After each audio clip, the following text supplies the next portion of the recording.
Let's study the heat conduction for a single insulated rod in greater detail. So again, we set up our situation as usual. We have a hotter region and a colder region in which the temperature of both ends are fixed.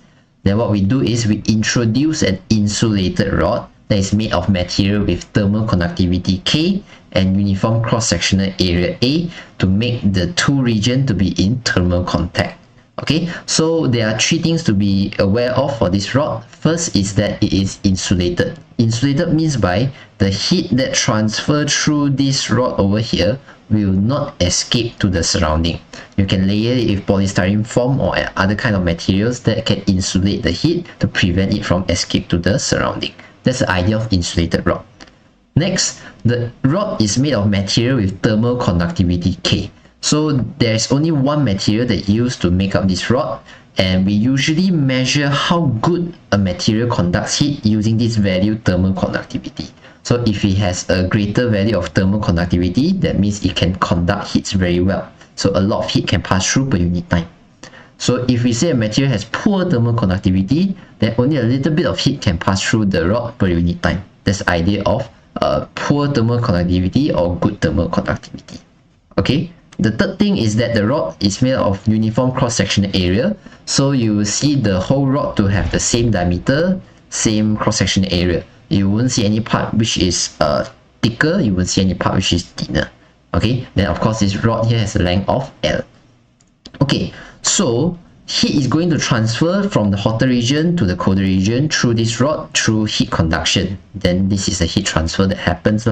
So at steady state, once the temperature of the rod has already stabilized at a certain value across the whole rod. Okay, it's not that it's constant value across the whole rod. What I'm trying to say is once the temperature along the rod has already stabilized, means that it will not change with time anymore. At this state, we say that there's no heat loss to the surrounding, so the dq dt at all locations along the rod are the same. So this sentence here requires a little bit more elaboration, so let me pop up a diagram to explain this thing now.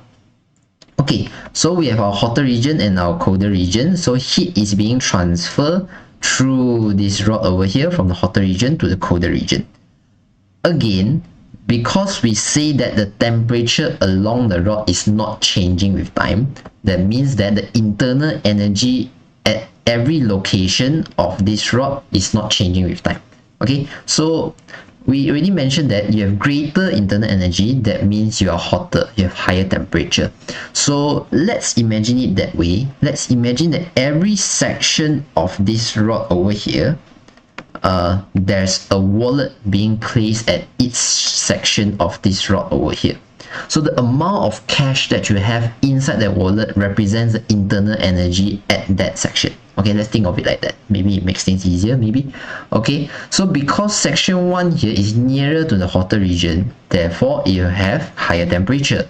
Higher temperature means greater internal energy at section 1. So you should expect the wallet at section 1 to have greater amount of cash inside.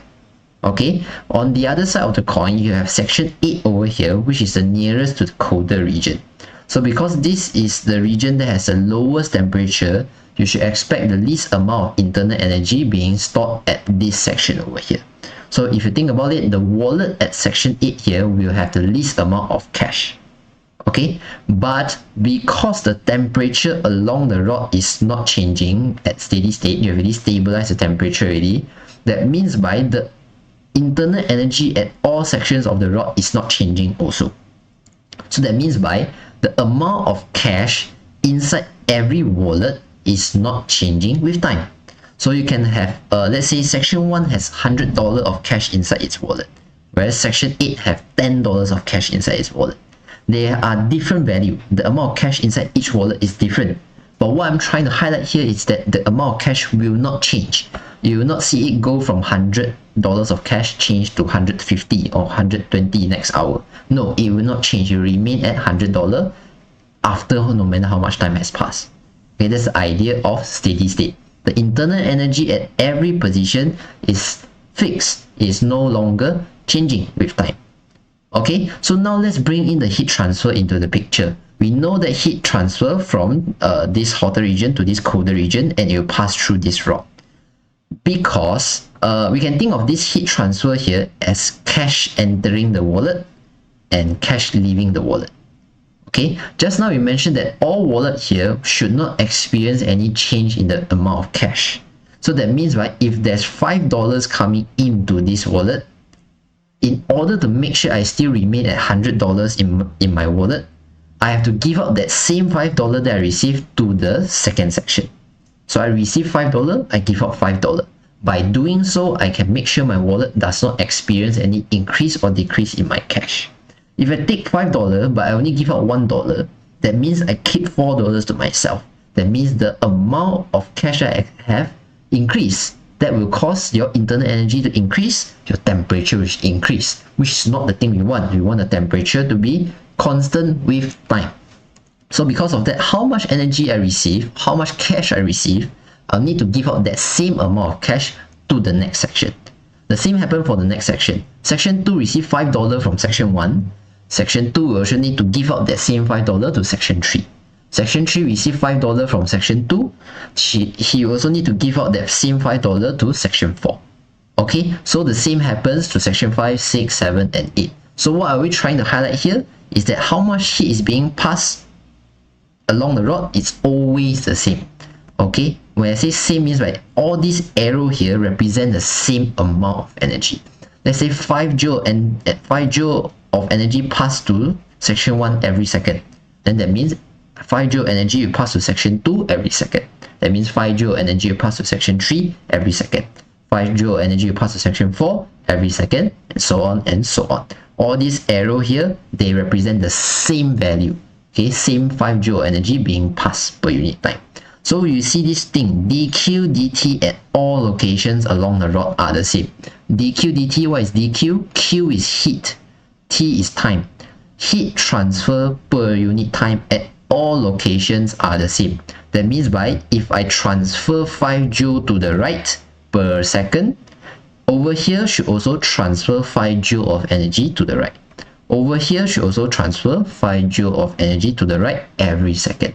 The amount of heat transfer per unit time should be the same at all locations along the rod. That's why the dq dt over here at section 1 will be the same as the dq dt at section 4, will be the same as the dq dt at section 7, so on and so on. So this is what we are trying to represent here. Okay, the dq dt, they are all the same. Okay, now because we know that they are the same, this dq dt here can actually be determined using an equation called dq dt is equals to negative ka dt over dl. K, as we mentioned just now, is the thermal conductivity of the rod. A here is the uniform cross-sectional area of the rod. Whereas dt dl here is actually the temperature gradient that we have mentioned earlier. Okay, but I will go through it again. Okay, over here, T here represent temperature, L here represent length. Okay, so now let's analyze this situation here. Just now we mentioned from this explanation here that the dq dt at all locations along the rod are the same. So along the rod, dq dt are the same. Then we know that there's only one material that made up this rod, so that means K will be constant along the rod, and because it's uniform cross-sectional area, the A will be constant along the rod. So if dq dt is constant, because there's no heat loss, there's no loss of energy, 5 joule, 5 joule, 5 joule, everywhere is 5 joule. If K is constant and A is constant, then everything here is constant already. So what does it imply? It implies that your dt over dl must also be constant as well. dt dl means by your graph of t against L here, the gradient of this graph must remain constant. Therefore, you will see that the graph here must be a straight linear line.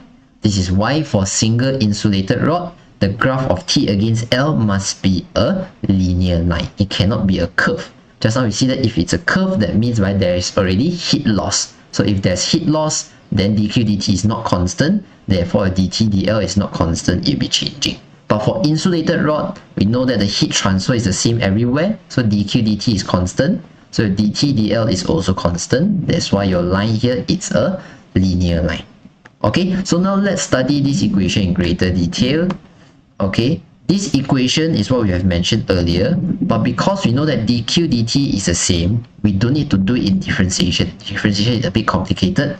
We can reduce the equation to become q over t. Then we can change this dt over dl, this differentiation. We can just write it as the difference in temperature for both n, divided by the length of the rod. Okay, so basically you are taking y2 minus y1 minus divide by x2 minus x1. y2 is t2, right? Minus y1 is t1. So t2 minus t1, you're finding the difference in temperature. Then L here is just L minus 0, which is the difference in length. So you can just write it as L. So we are reducing this equation by removing all the differentiation element. Okay, just to make things easier for us to substitute. Okay, so now let's specify clearly what every symbol here means. Okay, Q over T here means rate of heat transfer. So just now we mentioned that it's 5 joule per second or it's 10 joule per second. So what does it mean? It means how much heat is passing through the cross-sectional area of the rod for every unit of time passed. So if I say it's 5 watts, that means by section 1 receive 5 joule energy per second. Section 1 also give out 5 joule energy to section 2. Okay, that's the idea of heat transfer. How much energy you transfer through the rod per unit time. Okay, so the unit is watt or joule per second. K here is thermal conductivity. We steadily go through it just now. It means how fast is the material in conducting heat through it. Okay, K depends on material. If you have greater thermal conductivity, that means heat can be conducted faster through the material. So you have a lot of energy being transferred for every single change, every single difference in every single Kelvin change of difference of temperature that you have. Okay, basically it means how fast you transfer the heat. Okay, A here represents cross-sectional area. Well, cross-sectional area, if your transfer of heat is happening horizontally, your plane of your area must be vertical. Okay, so the heat transfer is in this direction, then your area must be perpendicular. The plane must be perpendicular to the heat transfer. That's why I call it as cross-sectional area.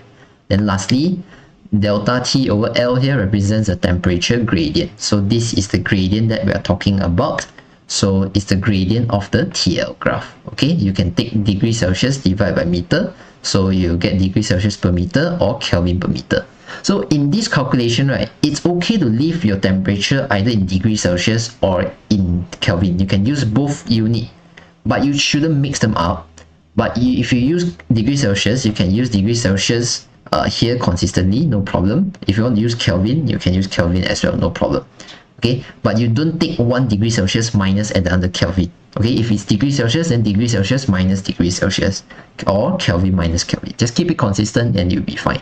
Because we are finding the difference in temperature over here. We are finding this difference in temperature over here. And we know that 1 degree Celsius of rise of temperature is equivalent to 1 Kelvin rise of temperature.